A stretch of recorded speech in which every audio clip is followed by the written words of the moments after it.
Hey everyone, my name is Zara, and today I will be talking about a group of Iranian hackers that targeted US universities from 2015 to 2018. So here's a quick summary. The hackers led a 3-year campaign and were able to steal 31 terabytes of information, which ended up costing about $3 billion of intellectual property and affected 300 American and foreign universities. Before we get into the details, why should we care about this? So universities are actually a really easy hacked space. Universities are a constant target because there is heavy involvement in fast-paced academics and research projects that are futuristic and extremely valuable and require lots of time and resources. This can also be used to understand the importance of detecting phishing emails and why we need multi-factor authentication. Lastly, universities are heavily monitored, so they make for an easier target, and we have to protect our own information in a sense. So let's get into some background information. Who were the hackers? They were based in Tehran, Iran, and from an institute called Mamna. And the FBI reports that although this institute seems legit, the main and sole purpose of them is to hire hackers that steal scientific resources from around the world. These hackers are only hired and tasked with stealing data through professors' inboxes. So, what were their motivations? They can be grouped into two: social monetary or political.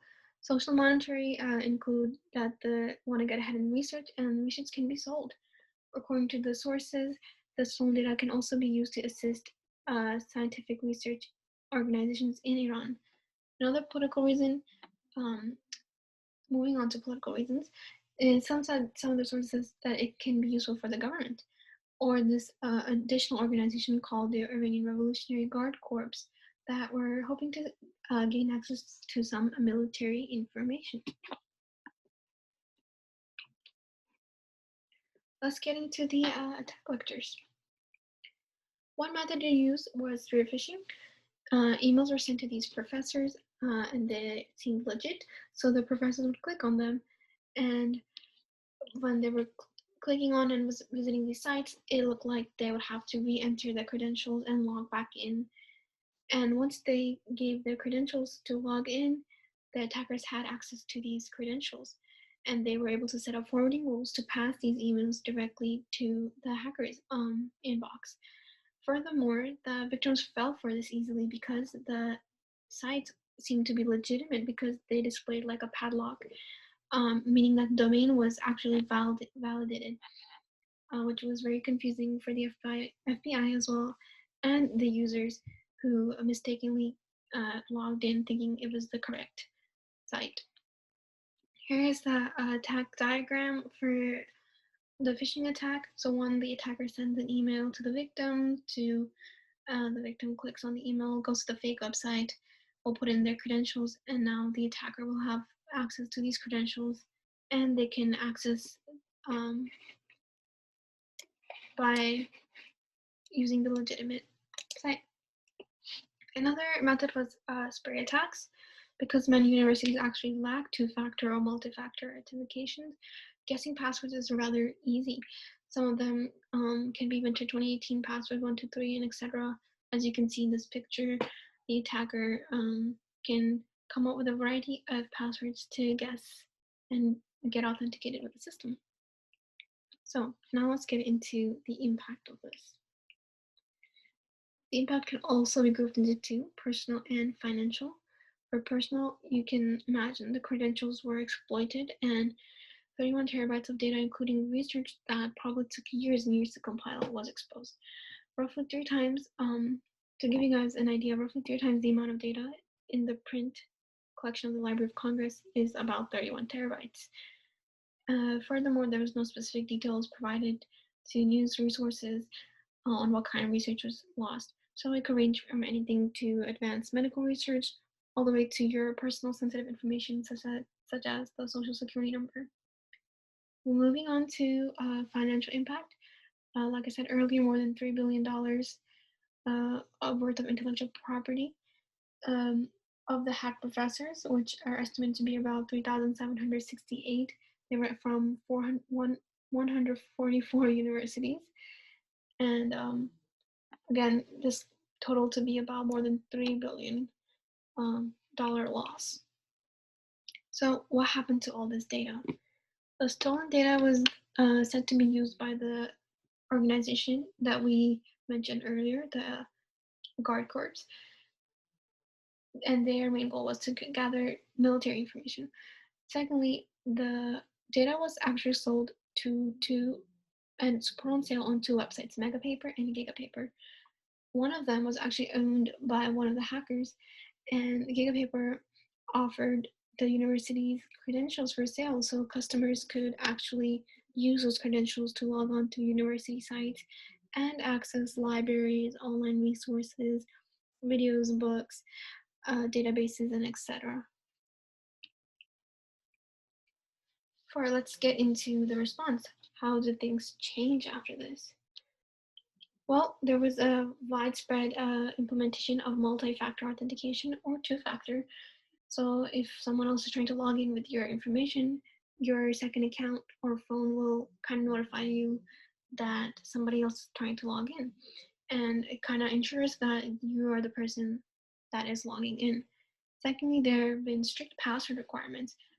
This may include frequent change, like you have to change your password yearly or every 6 months.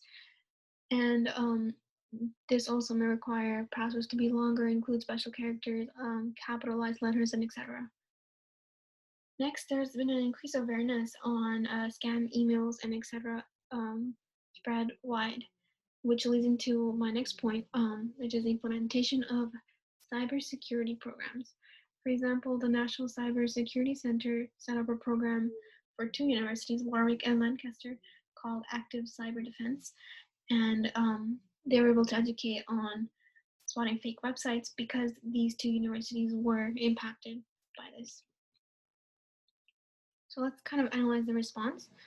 Multi-factor authentication may not entirely secure because it is not impossible for the attackers to have access to multiple accounts. It can definitely be much safer if authentication verification is with a phone, but the attackers always have an upper hand, and if they were able to get access to massive 31 terabytes of information, getting access to phone messages would not be impossible. Another downside is that the programs in universities are not always effective. That is because there's a large student body, a lot of employees and staff, and there's no way to ensure that everybody's password is going to be secure, or not everybody is reached in terms of this kind of information. And we've discussed in a previous lecture before on how passwords can not be entirely random and usually mean something to the user. And if an attacker has a significant amount of your information, it can be easy to detect other passwords. So where are these attackers now?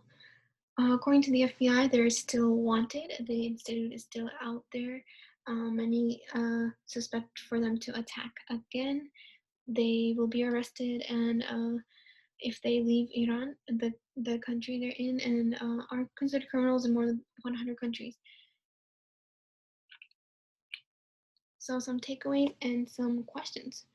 Multi-factor is used as a backup, and that is why it's important for you to register for 2FA or MFA for each of your account. There's also why we have to change our passwords again and again for school resources and etc. It's all for our security. We should also look into being more careful where we enter our credentials and be able to spot a scam email. So this leads into the kind of questions that I have. So what is considered a secure password? How can you make sure that your password is secure? To what kind of security measures can be taken by universities to avoid these situations? Another one, what is a possible solution that can help prevent spray attacks, which were the password attacks that I covered earlier? And lastly, what are some typical characteristics of scam emails?